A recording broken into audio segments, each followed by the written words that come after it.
actually reboot this thing. Okay. And you can I'll just kind of walk you through the differences that I know of. Okay, thank you. So the first thing you notice is the disc is different. That's a black disc instead of the white disc that you normally see when booting up a Mac. But I'll go down here and just, this is the floppy emu from Big Mess of Wires. Okay. It's emulating the Sony drive, the Sony 3.5-inch drive, which I adapted the ROMs to work with. Okay. I replaced the internal drive with this because if the internal drive is connected, it does what the Amiga does, and it just goes looking for a disc forever. Yeah. And I didn't want to wear out my drive at Yeah, VCF, okay. because I'm going to be running it all day. So there's no Welcome to Macintosh screen, it just boots directly into Finder. Okay. And as soon as the window comes up, it doesn't know what time it is. And it does this every time it boots up, so I just say cancel, I don't care. Yeah. But first things you notice is there's no Apple menu, it's the at menu. Mm-hmm. File edit, the view menu is called arrange here, and the special menu is called interim. And even the interim menu doesn't even have the things you expect to find in the interim menu. A number of debugging utilities, including Newsbox, which is just a note from Bruce Horn telling you, hey, here's what's new in Finder this week, you know. And, you know, you can call him at this extension at Apple if you're an Apple person, and if he still works there, which he doesn't, but, you know.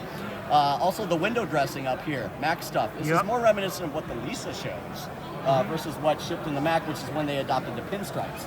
Take a look at the font. It's not quite Chicago. They hadn't quite ironed that out yet. So it's just subtly different. The A is a little different, you know, some of the lines are a little bit different. And a lot of stuff doesn't work. Like Steve says, hey, renaming doesn't work yet. This is how you do it instead. You know, a bunch of things like that. I'm going to give you another example here from the demo. So we've got the Mac Stuff disk. The scrap is what they called the clipboard. Okay. Yeah, so they hadn't renamed that yet. This font is also not Geneva. That's, I think, closer to one of the Xerox fonts that they were borrowing. And if you eject the disk, in a few minutes, we're going to do you can eject the disk. It's like the Finder wants you to put a disk in. You can't operate it without a disk insert. So, all right, let's go ahead and put that back.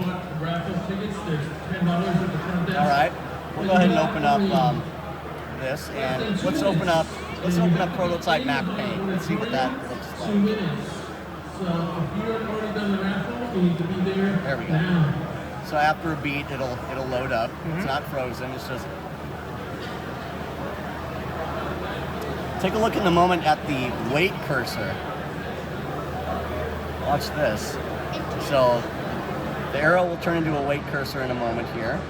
Well, we have to type in the name of the file we want to load up. There's no get file dialog because this is more like the Lisa at this point. So let's go ahead and click on get old.